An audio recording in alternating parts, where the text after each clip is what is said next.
Hi dears, super കൺപണി സീരിയലിൻ്റെ ഒരു latest റിവ്യൂയിലേക്ക് എല്ലാവർക്കും സ്വാഗതം. അങ്ങനത്തെ ഭാരസ എല്ലാവരെയും വിളിക്കുന്നുണ്ട്. ഹരിയെ വിളിച്ച് സംസാരിക്കാട്ടോ ചെയ്യുന്നത്. ഹരിയോട് പറയുന്നുണ്ട്, എം ഡി അവിടെ ഉണ്ടോ ഹരി എന്ന് ചോദിക്കുന്നുണ്ട്. സാർ ഇവിടേക്ക് വന്നിട്ടേ ഇല്ലല്ലോ മാഡം എന്ന് പറയുന്നു. എനിക്കറിയില്ല എന്നും പറയുകയാട്ടോ ചെയ്യുന്നത്. അപ്പോഴത്തേനും ആൻറ്റിയമ്മയോട് പറയുന്നുണ്ട്, എന്തായാലും കൃഷ് ഓഫീസിലേക്ക് ചെന്നിട്ടില്ല എന്ന് പറയുന്നു. മഹിബാലാണെങ്കിലോ എന്തോ ഒരു മീറ്റിങ്ങിനാണ് അവൻ പോയിട്ടുള്ളത് എന്നും പറയുന്നുണ്ട്. ഇവർ തമ്മിൽ ഒരു യോജിപ്പില്ലാത്ത കാര്യമാണ് ആൻറ്റിയമ്മ പറയുന്നത്. എനിക്കെന്തായാലും ഓഫീസിലൊന്ന് പോകണം, എന്നാലാണ് കാര്യവിവരങ്ങൾ എനിക്ക് മനസ്സിലാവുള്ളൂ എന്ന് പറയുന്നു. ഞാനിന്ന് പോയിട്ട് വരട്ടെ എന്ന് പറയാം കേട്ടോ. അതിനുശേഷം തന്നെ മഹിയെയും അതുപോലെ ദേവിജിയും ഹരിയെ കാണിക്കുന്ന. ഹരി വരുന്ന സമയത്ത് തന്നെ നമ്മുടെ മഹി പറയുന്നുണ്ട്, കൃഷ് എവിടെയാണെന്നുള്ളത് ആരോടും പറയാൻ നിൽക്കണ്ട എന്ന് പറയുമ്പോൾ ഹരി, മാനസ മേഡം വിളിച്ചിട്ടുണ്ടായിരുന്നു, ഞാനിവിടേക്ക് ഓഫീസിലേക്ക് സാർ വന്നിട്ടില്ല എന്നാണ് പറഞ്ഞതെന്ന് പറയുന്നു. അപ്പോഴത്തേനും എന്താ മഹി, എന്താ ഈ ഹരി ഇങ്ങനെ കാണിച്ചിരിക്കുന്നതെന്ന് മഹി ചൂടായി ചോദിക്കുന്നുണ്ട്. ദേവജി പറയുന്നുണ്ട്, നമ്മൾ ഈ വിവരം ഹരിയോട് പറഞ്ഞിട്ടില്ലല്ലോ, അതുകൊണ്ട് ഹരിക്ക് എങ്ങനെ അറിയാം? ഹരി, ഒരു കാര്യം മനസ്സിലാക്കണം, കൃഷ് ഒരു അർജൻറ്റായിട്ടുള്ള ഒരു മീറ്റിങ്ങിന് പോയിട്ട് ഇരിക്കുകയാണ്. അതുകൊണ്ട് തന്നെ എല്ലാ ക്ലയൻസിനോടും അത് മാത്രം തന്നെ പറഞ്ഞാൽ മതി കേട്ടോ. മാനസയോടും വീട്ടുകാരോടും ഒക്കെ അത് തന്നെ പറഞ്ഞാൽ മതി. എന്നാലും വളരെ ഇമ്പോർട്ടൻ്റ് ആയിട്ടുള്ളൊരു മീറ്റിംഗ് ആണ്. എന്തായാലും ഹരിയോട് 2-3 ദിവസത്തിനുള്ളിൽ പറയാം കാര്യങ്ങൾ. അത് വേണ്ട സാർ, എന്തെങ്കിലും അർജൻറ്റായിട്ടുള്ളൊരു മീറ്റിങ്ങിലായിരിക്കില്ലേ സാർ പോയിട്ടുണ്ടാവുക, അതുകൊണ്ട് തന്നെ കുഴപ്പമൊന്നുമില്ല, എനിക്ക് അറിയണമെന്നൊന്നുമില്ല എന്ന് പറയുന്നു. അതിനുശേഷം തന്നെ വീണ്ടും ജയിലിൽ തന്നെയാണ് കേട്ടോ കാണിക്കുന്നത്. കൺമണിയാണോ കൃഷിനെ കാണാനായിട്ട് വരുന്നു കേട്ടോ. അങ്ങനെ കൃഷിനെ കാണുമ്പോഴത്തേനും ഒരുപാട് സന്തോഷമാവുന്നുണ്ട്. കൺമണി, നീ ഇങ്ങോട്ട് വന്നോ? എന്താ കൺമണി, നീ വിഷമിക്കേണ്ട കാര്യമൊന്നുമില്ല, എനിക്ക് ഒരു കുഴപ്പമില്ല എന്ന് പറയുന്നു. സാർ, എനിക്ക് വേണ്ടിയിട്ടല്ലേ ഈ ജയിലിനകത്ത് കിടക്കുന്നതെന്ന് പറയുമ്പോൾ, അത് സാരമില്ല, എൻ്റെ കൺമണിക്ക് വേണ്ടിയിട്ടല്ലേ എനിക്ക് ഇത്രയും ചെയ്യാൻ പറ്റുന്നതിൽ സന്തോഷം തന്നെയുള്ളൂ എന്ന് പറയുന്നു. കൺമണി, നീ ഒരിക്കലും വിഷമിക്കേണ്ട, കാരണം എന്ന് വെച്ചിട്ടുണ്ടെങ്കിൽ നാളെ എൻ്റെ മക്കളോട് പറഞ്ഞു കൊടുക്കാൻ പറ്റിയ ഒരു നല്ലൊരു കഥയാണിത്. മാത്രമല്ല നിങ്ങളുടെ അമ്മയെ സ്വന്തമാക്കാൻ വേണ്ടിയിട്ട് ജയിലിൽ പോലും ഈ അച്ഛന് കിടക്കേണ്ടി വന്നിട്ടുണ്ടെന്ന രീതിയിലൊക്കെ അവരോട് എനിക്ക് പറയാലോ എന്നൊക്കെ പറയുമ്പോൾ നല്ല നാണത്തോടു കൂടി കൺമണി അതെല്ലാം കേട്ട് നിൽക്കുക കേട്ടോ. അതുകൊണ്ട് തന്നെ ഇനി ടെൻഷൻ അടിക്കണ്ട. പിന്നെ നമ്മുടെ ഈ പ്രണയ വിവരം എല്ലാവരും അറിഞ്ഞു, ഇനി ആരും അറിയാത്തവരായിട്ട് ആരും തന്നെ ഇല്ല.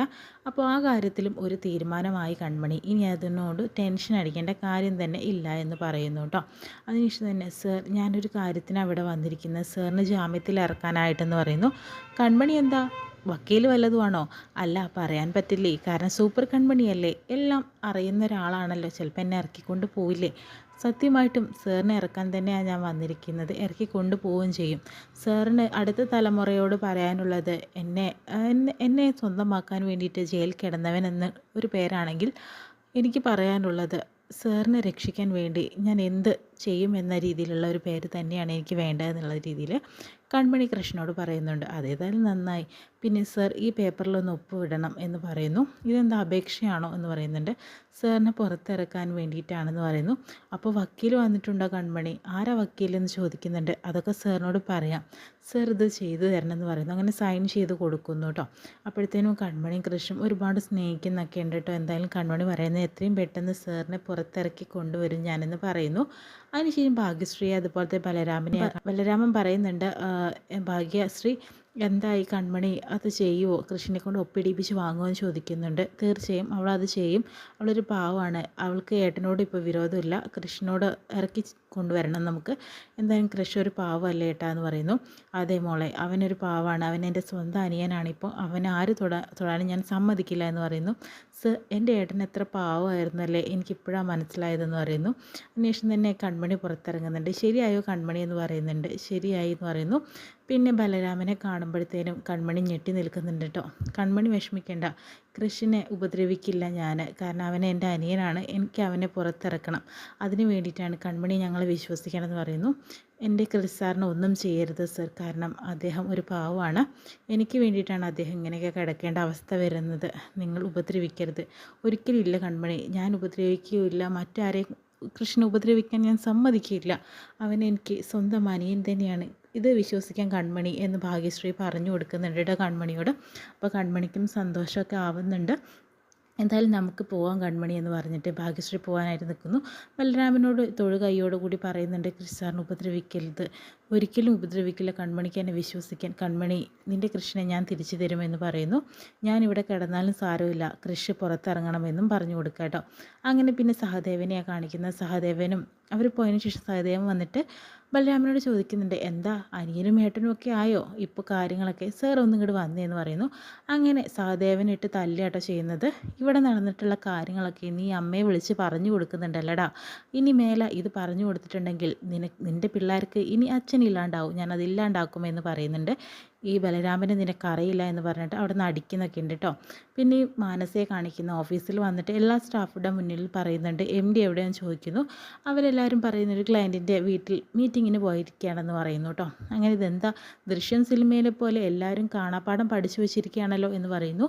അങ്ങനെ മഹി വരുന്നുണ്ട്. എന്താ മഹി, കൃഷി എവിടെയെന്ന് പറയുന്നത്, എന്താ മനസ്സ് എങ്ങനെയൊക്കെ പറയുന്നത്, കൃഷി ഒരു മീറ്റിങ്ങിലാണ്, മാത്രമല്ല ഇന്ന് കൺമണിയുടെ വിവാഹമല്ലേ, അവർ രണ്ടുപേരും കൂട്ടി യോജിപ്പിച്ച കാര്യങ്ങളൊന്നും ഇനി സംസാരിക്കേണ്ട ആവശ്യമില്ല, ഇങ്ങനെയായാലും ഞാൻ ഈ കാര്യം തെളിയിക്കുമെന്ന് പറഞ്ഞ് മാനസ പോകുന്നു.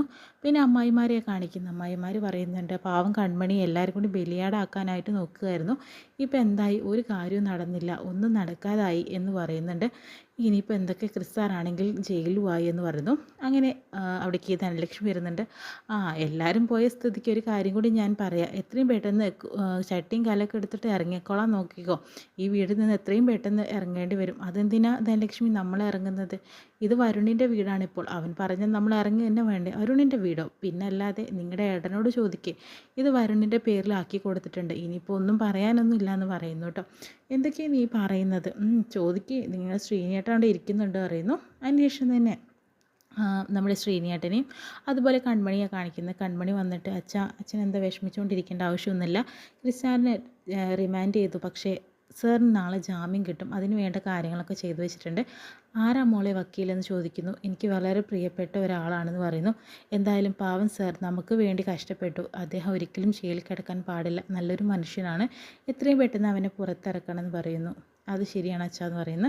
അപ്പോഴത്തേനും അമ്മായിമാർ ഓടി വന്നിട്ട്, ശ്രീനേട്ടാ ഞങ്ങൾക്കൊരു കാര്യം പറയാനുണ്ട്, ഈ വീട് ഈ വരുണിൻ്റെ പേരിൽ എഴുതി കൊടുത്തു എന്ന് പറയുന്നു കേട്ടോ. അപ്പോൾ ശ്രീനേട്ടൻ ഒന്നും മിണ്ടാതിരിക്കുന്നുണ്ട്. ഞങ്ങൾ ചോദ്യം തന്നെ പറയുമെന്ന് പറയുന്നു. അപ്പോഴത്തേന് കൺമണി പറയുന്നുണ്ട്, അച്ഛനോടൊന്നും ചോദിക്കണ്ട, ഞാൻ പറയാമെന്ന് പറയുന്നു. കാരണം എന്ന് വെച്ചിട്ടുണ്ടെങ്കിൽ മനോജേട്ടനാണ് ഈ വീടും സ്ഥലമൊക്കെ ആ വരുണിൻ്റെ പേരിൽ എഴുതി കൊടുത്തത്, അല്ലാതെ അച്ഛനല്ല. അച്ഛനല്ലാതെ നിർബന്ധിതമാവുകയാണ് ചെയ്തത്. അച്ഛൻ കരഞ്ഞു പറഞ്ഞു കൊടുക്കില്ല എന്ന്, പക്ഷെ ആരും കേട്ടില്ല. അച്ഛൻ ഒരുപാട് ഒച്ചപ്പാടും ബഹളവും ഒക്കെ ഉണ്ടാക്കി, പക്ഷേ ആരും തന്നെ അച്ഛനെ കേൾക്കാനായിട്ട് ശ്രമിച്ചില്ല. അതുകൊണ്ടാണ് ഇങ്ങനെയൊക്കെ സംഭവിച്ചത്. ഇതെല്ലാം തന്നെ ഉത്തരവാദി നമ്മുടെ ചേട്ടൻ തന്നെയാണ്, അതായത് മനോജ് ചേട്ടൻ തന്നെയാണ്. ഈ വീടും സ്ഥലം അവൻ്റെ പേരിൽ എഴുതി കൊടുത്തില്ലെങ്കിൽ നമ്മുടെ ലോൺ അടച്ചു തരില്ല എന്ന് അത് അവൻ അച്ഛനോടും ഏട്ടനോടൊക്കെ പറഞ്ഞു. അവനൊരുക്കിയൊരു കെണിയാണ് എനിക്ക് വേണ്ടിയിട്ട്, അതുകൊണ്ടാണ് ഇങ്ങനെയൊക്കെ സംഭവിച്ചത്. പക്ഷേ ഒരിക്കലും തന്നെ ഈ വീട് നമ്മുടെ കയ്യിൽ നിന്ന് പോവില്ല. അതെങ്ങനെ നിനക്ക് തിരിച്ചെടുക്കാൻ സാധിക്കും, അത് ഞാൻ തിരിച്ചെടുക്കും. കാരണം ക്രിസ്സാർ ജയിലിലാണെങ്കിലും അദ്ദേഹം പുറത്ത് വരും, എന്തായാലും നമ്മളെ രക്ഷിക്കാൻ അദ്ദേഹം തന്നെ ഉണ്ടാവും എന്ന രീതിയിൽ കൺമണി പറയുന്നു. ഇത്രയും കാണിച്ചുകൊണ്ടാണ് നല്ലൊരു എപ്പിസോഡ് വിശേഷം കഴിയുന്നതാണ്. നല്ലൊരു എപ്പിസോഡ് വിശേഷമായിട്ട് വീണ്ടും കാണാം.